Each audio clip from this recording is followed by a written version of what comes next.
Cette vidéo comporte tous les commentaires d'études sur les versets disponibles dans la Bible d'études Esprit et Vie, dans Actes des Apôtres chapitre 3.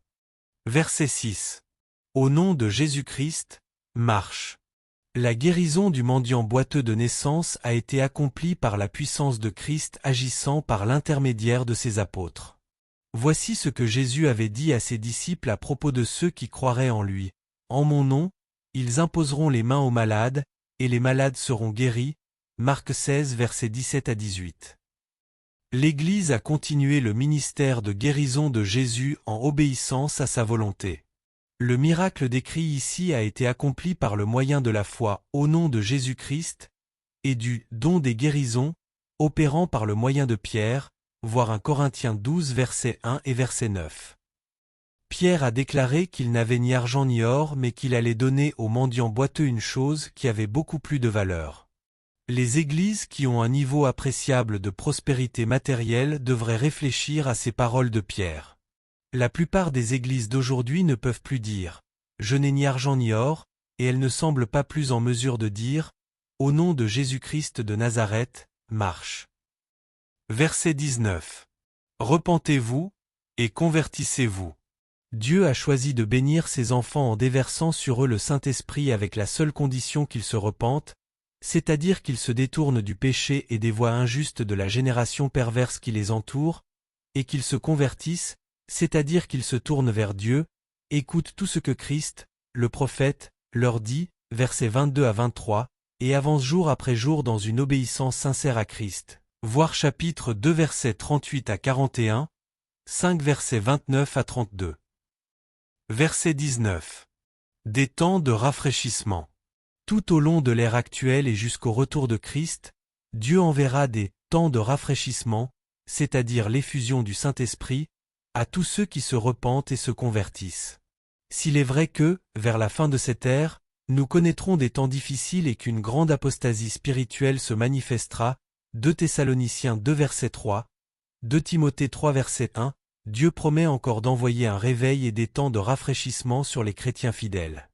La présence de Christ, les bénédictions spirituelles, les miracles et les effusions de l'Esprit seront l'apanage du reste qui lui sera resté fidèle et triompheront du monde ainsi que de la nature pécheresse et de la domination de Satan, voir chapitre 26 verset 18. Verset 21. Jusqu'au temps du rétablissement de toutes choses. Christ reviendra du ciel pour détruire le mal et établir le royaume de Dieu sur une terre libérée de tout péché.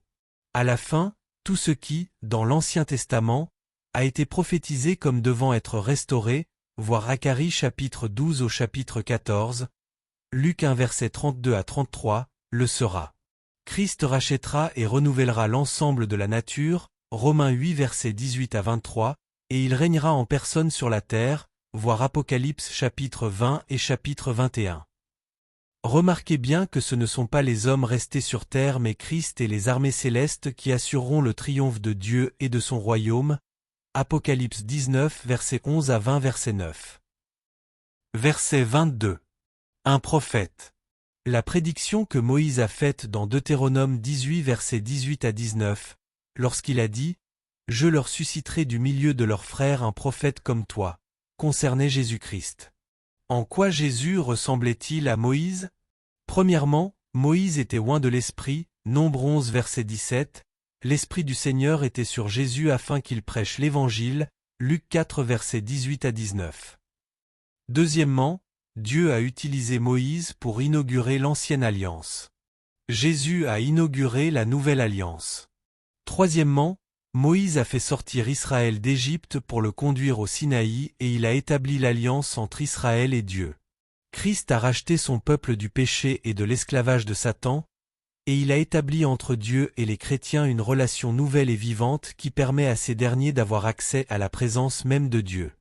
Quatrièmement, dans les lois de l'Ancien Testament, Moïse a mentionné le sacrifice d'un agneau capable d'apporter la rédemption.